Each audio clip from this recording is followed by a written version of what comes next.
안녕하세요. 오늘은 제 구강 골반 및 고관절 틀어짐 계속해서 지금 운동 손상 예방의 핵심에 대해서 말씀드리는데요. 고관절과 관절, 골반 틀어짐 이 부분을 계속해서 집중적으로 말씀드리고 있습니다. 여러분들에게 참 뜻깊고 유익한 시간이 아닌가 생각합니다. 집중해서 잘 좀 들어주셨으면 좋겠습니다. 자, 오늘은 먼저 근육을 늘려줘야 하는 이유에 대해서 한번 보도록 하겠습니다. 여러분들 근육을 늘려줘야 기능이 유지되는데요. 근육이 잘 늘어나지 않고 수축 이완이 잘 되지 않을 때, 늘어나는 거, 수축 또 이완되는 거, 또 이완되는 부분, 늘려주는 부분, 또 줄어드는 부분, 수축되는 부분들이 잘 유지가 돼야만 그분이 또 그분의 근육이 그 사람의 근육이 건강하다고 볼 거예요. 그래서 여러분들 이 스트레칭은 근육과 관절 가동 범위를 늘려서 몸을 유연하게 만들어주는 최고의 방법인데요. 그래서 우리 기능적 재활운동인 우리 재활운동 복지계열에서도 스트레칭과 근력운동이 가장 중요한 핵심이 되고 있죠. 그래서 스트레칭을 통해서 근육과 관절을 가동 범위를 좋게 해주고 다시 또 교정을 해주고 그걸 통해서 근육의 원래 기능이 유지될 수 있도록 해야 됩니다. 나이가 먹으면 먹을수록 유연성이 줄어들고 근육과 관절의 뼈의 가동 범위가 줄어들기 때문에 결국은 그것들이 근육과 뼈의 또 활동에 악 영향을 미치게 됩니다.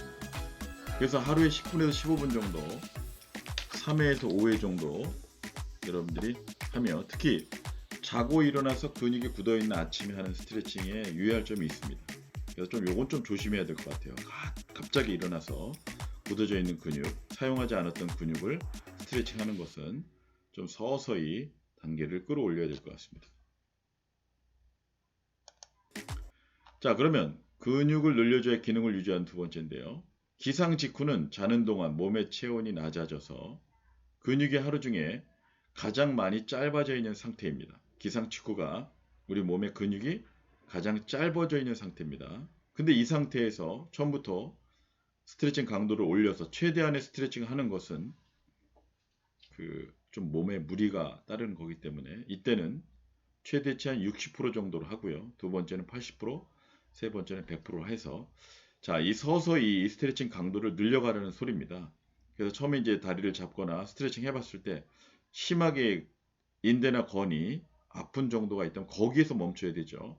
그것을 무리해서 또 더 세게 더 강도를 높게 한다는 것은 결국은 몸에 무리가 되는 것을 나타내는 거죠. 그래서 근육을 늘려줘야 기능을 유지하지만 또 스트레칭이 돼야지만 근육의 그 기능이 유지되지만 과도하고 무리한 것은 안 되고 60%, 80%, 100% 정도로 서서히 그 강도를 높여가는 것들이 좋다고 볼 수 있습니다. 자, 그러면 스트레칭의 좋은 시간은 언제일까요? 우리 몸의 체온이 제일 높은 오후 5시에 6시경 맞는 것 같아요. 이제 활동을 하고 몸이 찌뿌둥해지고 그리고 이때 그 근육이라든지 뼈라든지 인대가 아주 굳어져 있기 쉽고 또 그것으로 인해서 최소 체온이 높아지는 몸의 온도가 높아질 때인데 이때 최대 능력치의 100%를 약간 넘을 정도로 적당한 무리를 해주는 것이 좋습니다. 그러니까 이때는 조금 강하게 해줘도 괜찮은 겁니다. 오후 5시에서 6시경. 그 다음에 또 근육은 쓰면 쓸수록 강해지고 유연해지는데 너무 안전한 범위로만 스트레칭 한다면 근육의 길이가 유지될 수 있어도 향상되지는 않는다. 그래서 이 근육을 적당하게 조금 지나치도록 스트레칭 해주고 또 늘려주는 것도 좋은 방법 중에 하나입니다. 그래서 너무 아프다고 이 근육을 그냥 내버려 두는 것이 아니라 스트레칭 할 때 좀 아픈 그런 부분들을 참고 근육의 기지가 유지되고 또 아픈 그런 고통을 참는 범위까지 스트레칭을 해준다면 그러니까 여기 지금 말씀드렸잖아요. 100에서 100%, 105% 정도 내가 찢을 수 있는, 내가 벌릴 수 있는, 내가 늘릴 수 있는 그 수단에서 조금 더 무리가 그러니까 약간 근육이나 인대가 떨리지 않을 정도까지 근데 통증은 있는 정도까지 그때까지 스트레칭이 가장 몸에 유연하든 영향을 미칠 수가 있는데 그때가 바로 이제 오후 5시에서 6시경이라는 거죠. 그 다음에 절대 아침에 무리한 스트레칭을 해서는 안 되고요. 아까 말씀드렸죠. 아침에는 밤새 굳은 몸을 잘 가동시킬 수 있는 정도로만 스트레칭을 하고 늦은 오후와 저녁에 향상을 위한 고강도 스트레칭 하는 것이 좋다. 이건 여러분들 참고적으로 꼭 알아두시기 바랍니다. 아침엔 무리하면 안 되고 오후와 저녁에는 좀 강도를 높게 스트레칭 하는 것이 좋을 것 같습니다. 그래서 이런 걸 보면 저희가 학교 다닐 때, 체육과를 다닐 때 새벽부터 선배들이 일어나서 뭐 스트레칭 시키고 운동하는 것들이 결국은 계속 몸에 무리를 시켜준 게 아닌가 생각이 듭니다. 오히려 저녁 때나 오후에 고강도 훈련을 시키고 아침에는 그냥 간단하게 스트레칭과 몸을 풀어주는 것들이 좋은데 이런 것들을 과거에 저도 그렇고 우리 선배들 잘 몰라서 많이 혹사시키지 않았나 그런 생각을 해봅니다. 그러면 좋은 스트레칭은 어떤 게 좋은 스트레칭일까요? 전신 근육을 잘 늘려줍니다. 다리면 다리, 발목이면 발목, 골반이면 골반, 허리면 허리, 목이면 목, 어깨면 어깨. 자, 목과 어깨를 연결시키는 승모근 잘 늘려줘야 되죠. 윗등과 어깨를 관장하는 견갑거근, 또 뒤쪽에 있는 것이죠. 그리고 허리를 지탱해주는 척추 기립근, 가장 중요하죠. 척추에서. 허벅지 뒤쪽에 위치한 햄스트링, 뭐 가장 부상도 많이 있는 부위이기도 하고요. 발 뒤꿈치를 들어올리는 비복근, 알겠죠? 그 알 나오는 것, 다리 들었을 때. 그 다음에 대표적으로 잘 위축되는 근육입니다. 이런 분들이. 그래서 이러한 승모근과 견갑거근과 척추 기립근과 햄스트링과 비복근, 이 열관 근육은 자주 스트레칭을 해주는 것이 좋습니다. 여러분들 이런 것도 5가지 쭉 알아놓으시고 이게 뭐 어깨 부분이죠. 척추죠. 다리죠. 그리고 또 다리죠. 이런 어깨와 척추와 허리와 또 다리 골고루 해주라는 소리죠. 결국은. 그래서 이런 부분들은 자주 스트레칭 하는 것들이 여러분들이나 근육에 좋다고 볼 수가 있습니다. 자, 그러면 이제 승모근의 위치가 볼까요? 한번 그 5근. 여기가 바로 승모근이죠, 여러분. 승모근. 그 승모 중근, 승모 하근. 그래서 이렇게 다 연결이 되어 있어요. 이렇게. 그래서 상부, 중부, 하부. 그 승모근. 이쪽에 쭉 여러분들이 이렇게 같이 이렇게 약간 뭐 저기 뭐야 이렇게 표창 모양 같이 생겼나요? 이렇게 이런 모양인데요. 승모근 항부, 승모근 중부, 승모근 하부. 그래서 상부, 중부, 하부로 이렇게 이어진 게 승모근입니다. 승모근. 그 다음에 이 승모근과 여기 연결 끝부분 여기 두 개골과 여기 뭐라 했죠 제가? 후두하근. 이게 머리가 아플 때라든지 열이 날 때 여기 주물러주면 상당히 효과가 있습니다. 여기 후두하근. 승모근과 연결되어 있는 부분이죠. 자, 그 다음에 이제 견갑거근 위치는 어디냐? 목이 안 돌아가요. 견갑거근인데요. 자, 요쪽입니다. 요쪽 요거 양쪽 양쪽 뒤쪽 어깨뼈 이 견갑골과 연결되는 이 목 부분과 연결된 요거든. 목이 잘 안 들어가. 그래서 목이 잘 안 들어가는 거 이 견갑거근. 이 견갑거근 저도 사실 지금 이제 견갑거근이 아직 완전하지는 않는데요. 어쨌든 이 견갑거근을 자주 이제 양쪽 오른쪽 왼쪽에 스트레스 목이 안 들어간다는 것은 견갑거근요 중요합니다. 이거 꼭 외워놓으세요. 목이 안 들어가요. 견갑거근. 이 뼈, 어깨라 견갑이 어깨잖아요. 그리고 어깨뼈잖아요. 그것을 연결해주는 견갑거근. 목이 안 들어갈 때 견갑거근 꼭 알아놓으시면 좋겠습니다. 목이 안 들어가요. 견갑거근. 그 다음에 척추 기립근인데요. 이제 이 척추를 양쪽으로 둘러싼 이 근육이죠. 요 지금 요 하늘색 모양이네. 요 근육. 척추를 보호해주고 그 다음에 우리가 걸어갈 때라든지 직립자세로 있을 때 보행할 때 우리 그 척추를 보호해주고 받쳐주는 그런 역할 근육이죠. 척추 기립근. 척추 기립근이 약한 사람들은 이제 걸어갈 때도 그렇고 몸이 좀 구부정하고 제대로 바른 자세로 걸어가지 못할 때가 많죠. 척추 기립근 이렇게 되어 있네요. 척추 기립근. 자, 그다음에 이제 비복근은 뭐 이제 흔히 이제 종아리 근육, 비복근이죠. 여기 하트 모양으로 족저근, 그다음에 가자미 근이고 종골인데 여기가 바로 이제 비복근입니다. 여기 비복근. 이 비복근이 건강에 이 대퇴근이 건강에 많이 영향을 미친다고 하죠. 심장 건강에. 이런 근육들은 우리가 평상시에도 연습을 많이 해야 되고 한발서기, 그 뒤꿈치 들기 그런 부분들 참 열심히 하면 좋을 것 같습니다. 비복근. 자, 그 다음에 이제 햄스트링인데요. 대퇴근이죠. 대퇴근. 대등근 밑에 있는 바로 대퇴근인데, 그걸 이제 햄스트링이라고 하죠. 햄스트링. 그래서 여기를 좀 반건양근, 반막양근, 대퇴 이등근, 그리고 전체적으로 요거를 햄스트링이라고 합니다. 햄스트링.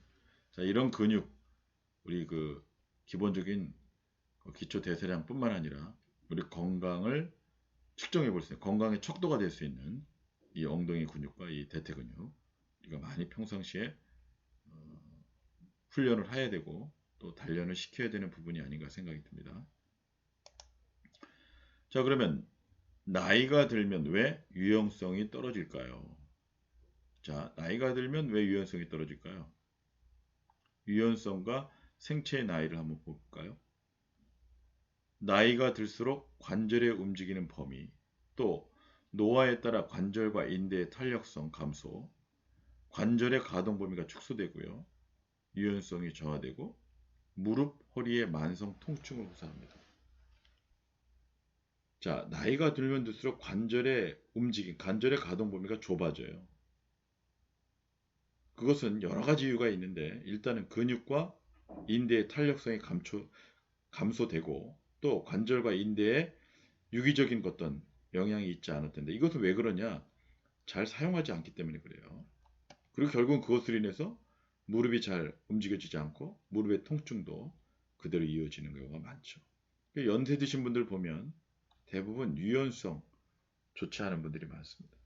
유연성이 좋더라도 무릎의 각도라든지 무릎의 어떤 충격이라든지 부상으로 인해서 틀어진, 그다음에 원래 위치에 가 있지 않는 분들이 이 무릎 통증을 많이 호소합니다.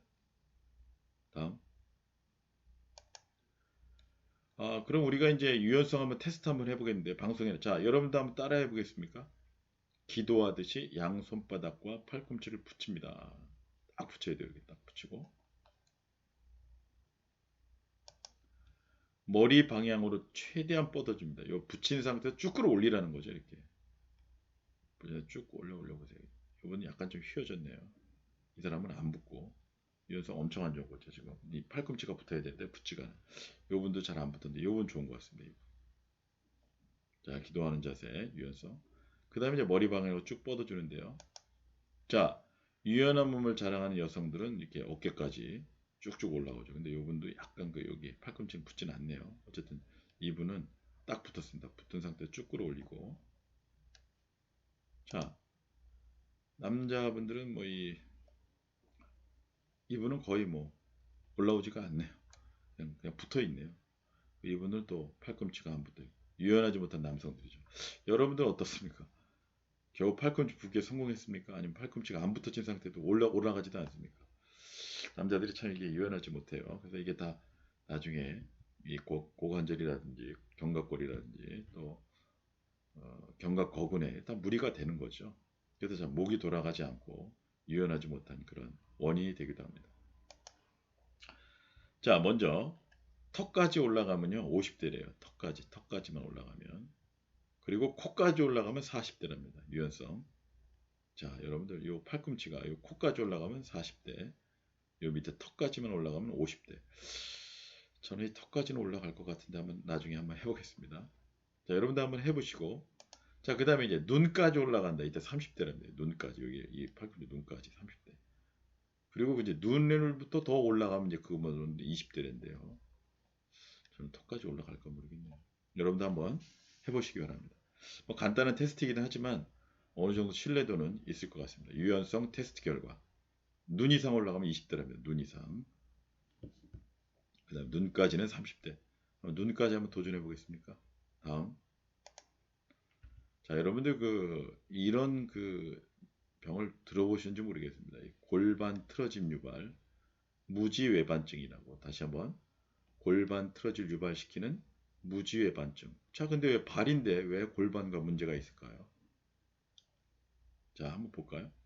이렇게 엄지발가락이 이렇게 검지로 두 번째 발가락으로 이렇게 쏠리는 현상. 그래서 첫 번째 발가락이 두 번째 발가락 쪽으로 심하게 휘어진 질병인데 이것을 무지 외반증인데 이게 골반 틀어짐과 연관이 된답니다. 여러분들 결국은 이 무지 외반증으로 해서 걸음걸이가 잘못되게 되고요. 그 걸음걸이가 무릎과 골반에 영향을 미칠 수밖에 없는 거죠. 그래서 무지 외반증 심하게 틀어진 질병입니다. 자, 그럼 무지 외반증의 증상은 어떻게 될까요? 발에 힘을 주기가 어렵습니다. 엄지발가락이 심하게 검지발가락 쪽으로 휘어졌어요. 그리고 튀어나온 부위가 신발이랑 부딪혀서 또 염증이 생기기도 합니다. 그게 빨갛게 되고요. 거기에 뭐 멍도 들고요. 그 다음에 또 이렇게 말한 대로 좀 멍도, 신발, 또 염증도 생기는 그런 부작용이 일어나고요. 그 다음에 이제 튀어나온 부위에 그 신발이랑 부딪혀 염증이 생긴데 이런 거예요. 그러니까 이런 식으로 이렇게 염증 이렇게 생기는 거예요. 이렇게. 그래서 거기가 이제 심하게 아프고 또 붓기도 있고 이런 건데 이제 여러 가지 원인이 있을 텐데 요새 그 하이힐도 영향이 많은 것 같습니다. 여성분들 그 하이힐 신고 다닐 때 이런 부분들 그 발이 기형이 일어나고 변형이 일어나는 거 그게 바로 이제 무지외반증인데요. 근데 무지외반증의 이유는 뭐냐? 보통 너무 볼이 작은 신발을 신거나 너무 막 타이트한 거 신발을 신거 있죠. 그러니까 구두죠, 뭐 구두. 그러니까 모양을 잘 만들어주는 구두, 발 모양. 근데 그게 이제 결국은 발에는 좋지 않은 영향을 미치고요. 굽이 높은 구두를 자주 신기 때문에. 그러면 우리 무지반증 어떻게 예방할까요? 볼이 넓은 편안한 신발을 착용해야 됩니다. 다시 한번 이거 잠깐 볼이 넓은 잠깐만요. 이거 고치겠습니다. 볼이 넓은 편안한 신발을 착용합니다. 볼이 넓은 편안한 신발을 착용합니다. 죄송합니다. 볼이 넓은 편안한 신발을 착용하고 스트레칭과 근력 운동을 2개월 이상 꾸준히 실시합니다. 그러니까 어디 가든지 그 스트레칭과 근력 운동은 꼭 필요한 것 같습니다. 볼이 넓은 편안한 신발을 착용하고 스트레칭과 근력 운동을 2개월 이상 꾸준히 실시합니다. 그 다음에 볼이 너무 작은 신발 이거는 아까 했던데요. 잠깐만요.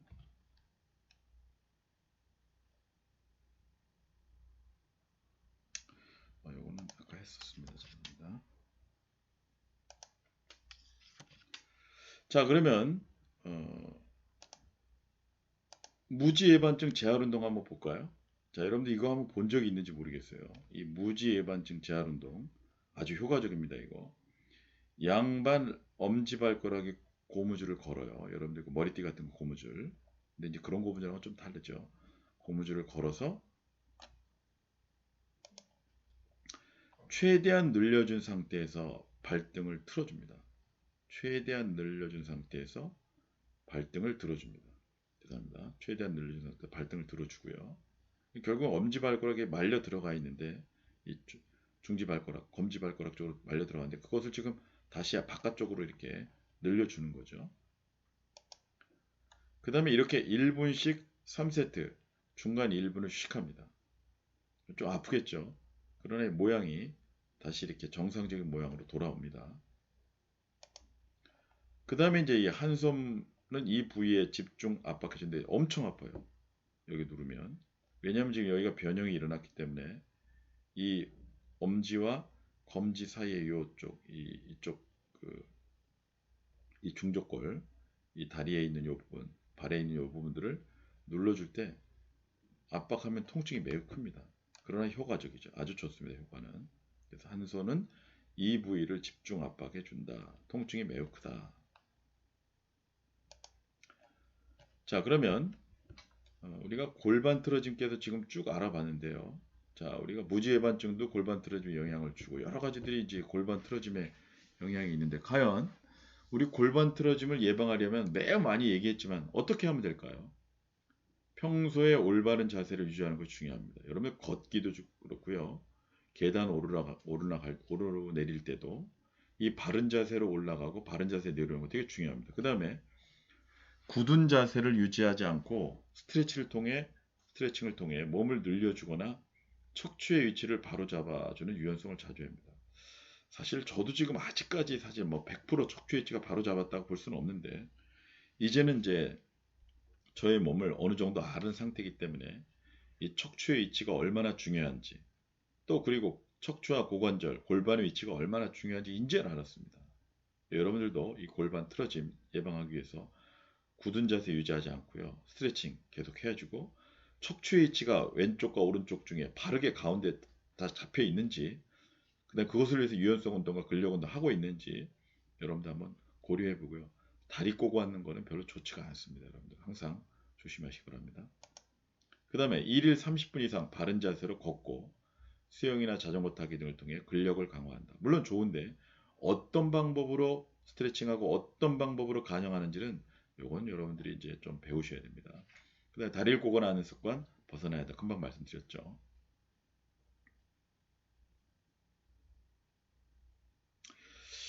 특히 이 다리 꼬고 하는 습관 이거는 이제 남녀노소를 불문하고 특히 뭐 소파나 의자에 앉아 있을 때 이렇게 다리 꼬고 앉아 있는 습관이 있는데 이게 왜 골반 틀어짐에 좋지 않은 영향을 미치냐면요. 골반이 왼쪽과 오른쪽으로 나눠져 있잖아요. 근데 한쪽 방향으로만 이제 이게 다리 꼬는 방향도 한쪽 방향, 그러니까 오른쪽이든 왼쪽이든 한쪽 방향으로 다리를 꼬기 때문에 이게 문제가 되는 거예요. 그럼 이게 어떤 문제가 생기죠? 결국은 골반이 한쪽 방향으로 틀어지는데 영향을 미치게 돼요. 다시 말해서 좋지 않은 골반 쪽에 반대 다리가 항상 그 다리로 올라가게 돼요. 그쪽 되게 편합니다. 그래서 좋지 않은 다리의 골반의 그 다리, 예를 들어 내가 왼쪽 골반이 좋지 않다. 왼쪽 다리를 오른쪽 다리에 올려놓는 그런 다리 꼬는 습관을 가지면 몸이 부자연스러워요. 그래서 항상 이런 사람들은 오른쪽 다리를 왼쪽 다리에다 꼬는 습관을 가져야 돼요. 그러니까 점점 더 그 왼쪽 다리에 있는 그 다리와 연결되어 있는 골반은 더 안 좋아지는 거죠. 그래서 결국은 그 악순환이 계속 진행되기 때문에 골반 틀어짐을 예방할 수가 없는 거예요. 그러니까 아무리 근력 운동이나 수영이나 자전거 타기 해도 평상시에 자세나 습관이 안 좋기 때문에 그 골반 틀어짐의 자세에서 벗어날 수가 없는 거예요. 그래서 이 습관과 이 틀어짐에서 벗어나려면 적어도 6개월 이상 정말 뼈를 깎는 고통과 인내의 시간이 필요하지 않을까 생각합니다. 단순하게 돌아오지가 않아요. 돌아올 수가 없어요. 그 다음에 이제 한쪽 다리에 체중을 싣는 짝다리 짚는 습관. 여러분 혹시 있나요? 그리고 한쪽 다리를 유난히 많이 사용하는 동작이나 운동은 삼가야 된다. 외발뛰기, 저희 학교 다닐 때 그 높이뛰기, 이런 기타 등등. 그리고 뭐 또 뭐가 있을까요? 그 한발 점프. 그러니까 특별히 왼쪽 오른쪽 골고루 하는 게 아니라 높이뛰기 같은 경우는 계속 한 발로만 하잖아요. 오른발이면 오른발. 지금 오른손을 사용하는 사람들은 왼쪽 발로 계속 점프를 뛰잖아요. 디딤발로 해서. 그러니까 이런 동작들을 적어도 몇 개월씩 연습하다 보면 이게 이제 골반이 균형이 맞지 않고 틀어지게 되는 거죠. 그 다음에 여섯 번째는 장시간 앉아있는 자식 습관을 피하고요. 요즘 저 같은 사람들 계속 책상에 앉아있죠. 의자에. 계속 이 강의 준비하고 수업하느냐고. 그 다음 또 10분 간격으로 스트레칭을 통해서 골반 틀어짐을 예방할 수 있어요. 왜냐하면 스트레칭 통해서 흐트러진 골반과 뼈와 관절들을 원래 상태로 위치로 바꿔주는 역할을 하기 때문에 이 스트레칭 중간중간에 의자나 책상에서 하는 이 스트레칭 되게 중요합니다. 죄송합니다. 지금 옆집에서 지금 아침부터 무슨 공사를 하는지 계속 드릴 소리가 나는데 조금 이해해 주시기 바랍니다. 그래도 나가도록 하겠습니다. 그 다음에 이제 내 몸의 면역 저하 네 가지 신호. 이건 좀 여러분 참고적으로 좀 알아놨으면 좋겠습니다. 내 몸의 면역 저하되는 네 가지 신호. 어떤 것들이 있을까요? 첫 번째, 배탈이 자주 난다. 이게 이제 설사라든지 소화가 잘 안 되는 이런 경우죠. 그 다음에 몸에 여기저기에 염증이 생긴다. 뭐 입이라든지 뭐 눈이라든지 뭐 기타 등등. 이게 이제 우리의 그 면역이 나빠졌다. 면역력이 약해졌다. 그런 신호라는 겁니다. 그 다음에 감기에 잘 걸리고 한 번 감기에 걸리면 잘 낫지 않는다. 그 다음에 이게 또 중요한데요.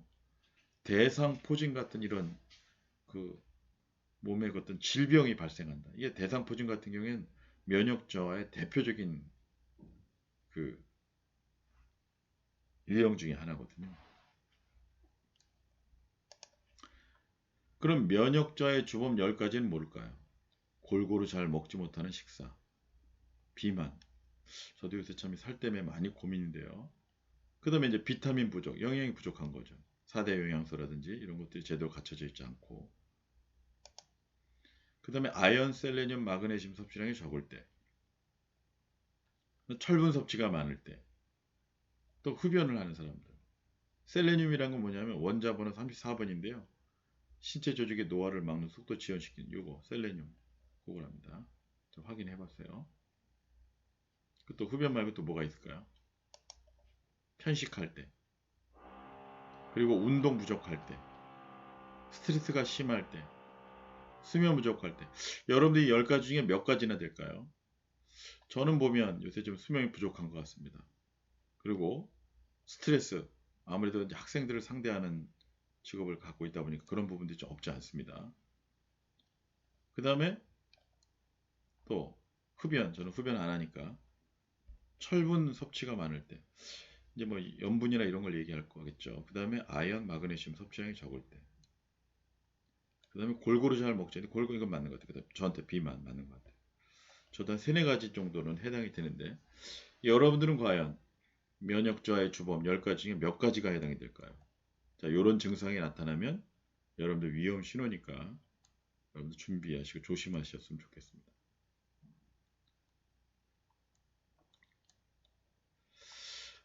오늘은 제가 이제 빠르게 그리고 또 간단하게 이런 부분을 이제 살펴봤는데요.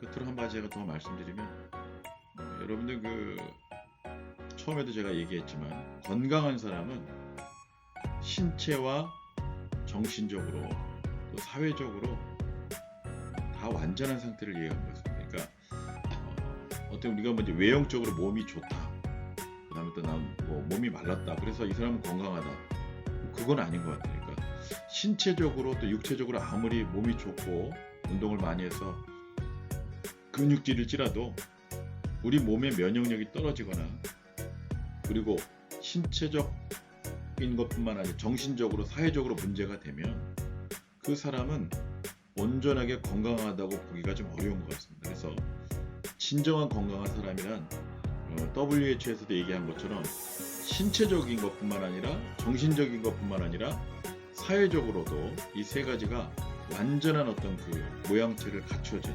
이상적인 그 완전한 그러한 상태를 건강한 사람이라고 볼 수가 있습니다. 자, 그럼 여러분들 하면 어떻습니까? 저는 어떨까요? 우리가 육체적인 건강을 위해서만 신경 쓰지만 우리가 정신적, 심리적인 건강을 생각하는 사람들이 그렇게 많지 않아요. 여러분들 요새 근데 그 심리적, 정신적인 것 때문에 우리나라의 그 이 질환으로 고생하는 사람들이 200만 명 된다고 제가 말씀드렸잖아요. 그래서 여러분들 육체, 어떤 신체적인 것 못지않게 우리 정신과 심리가 중요하다는 것, 그리고 세상의 일들에서 흐트러지지 않도록 하고 함부로 이렇게 내 자신을 낮추거나 그리고 또 비하시켜도 안 될 것 같습니다. 요즘에 우리 청소년들, 특히 대학교 4학년들, 올해 졸업하는 학생들 너무 지금 괴로워하고 있습니다. 취업도 안 되고 그리고 뽑는 회사도 없고요. 지금 그 어느 때보다도 우리 그 청소년뿐만 아니라 대학생들, 졸업생들이, 우리 청년들이 정말 괴로워할 텐데요. 이때일수록 심리적으로, 정신적으로 마음을 다 가다듬으시고요. 그다음에 끝으로 이제 사회적인 면에서 부족한 부분들이 있다면 그런 부분들을 여러분 조금 더 정신을 차리고 옆 사람들을 배려하고, 그리고 또 이럴 때일수록 다른 사람들을 고려하고 또 함께하는, 더불어 사는 그런 마음을 좀 가져야 될 때가 아닌가 생각합니다. 우리가 이제 그 KBS 스포츠 예술을 가업원에서 이제 올해도 벌써 이제 11월이 지나면 한 달밖에 남지 않잖아요. 벌써 2020년도가 이제 한 달 보름 정도밖에 남지 않았습니다. 2020년도를 잘 마무리하고요. 어떤 일이 또 여러분들 다시 한번 말씀드리지만 포기하지 마세요. 그리고 흔들리지 마시고 아까 얘기했던 면역저하의 주범, 그런 것들을 잘 깨달으셔서 여러분들에게 기회가 되는 우리 KBS 스포츠예술과학원 재활운동 복지계열이 됐으면 좋겠습니다. 그래서 신체적인 것, 또 심리적인 것, 사회적인 모든 부분들이 완벽하게 이루어져서 여러분들이 앞으로 살아가는 날들이 잘 그리고 또 건강하고 행복하게 이어졌으면 좋겠습니다. 오늘 이제 짧은 강의였지만 여러분들 핵심적인 내용들은 다 말씀을 드렸고, 요즘에 최근에 지금 이 재활운동 복지계열에서 이 운동 손상 예방학 시간은 참 저에게도 소중한 시간인 것 같습니다. 함께 잘 만들어 가도록 하고, 코로나19에 항상 조심하시고 유념한 여러분 되시기 바랍니다. 이상 마치도록 하겠습니다. 감사합니다.